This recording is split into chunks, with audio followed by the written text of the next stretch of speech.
అందరికీ నమస్తే అండి. శ్రీరామనవమి హిందువులకు ఒక ముఖ్యమైన పండుగ.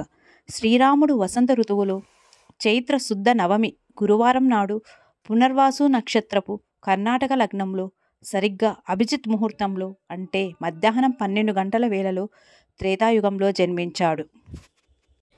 ఆ మహనీయుడి జన్మదినాన్ని మనం పండుగలా చేసుకుంటాం. అయితే చైత్ర శుద్ధ నవమి నాడే సీతారాముల కళ్యాణం జరిగిందని కూడా చెబుతుంటారు. అంతేకాకుండా 14 సంవత్సరాలు అరణ్యవాసం తర్వాత ఇదే ముహూర్తంలో సీతా సమేతంగా అయోధ్యలో పట్టాభిషిక్తుడయ్యాడట.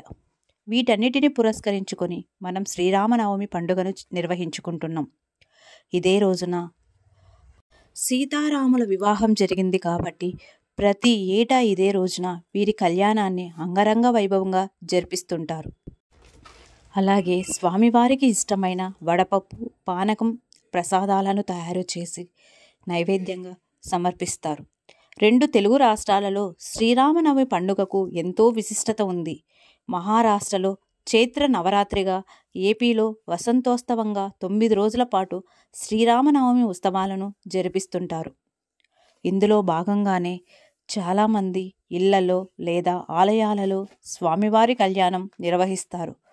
ఉత్సవమూర్తులను ఊరేగిస్తూ రంగునీళ్లు చల్లుకుంటూ పండుగను జరుపుకుంటారు.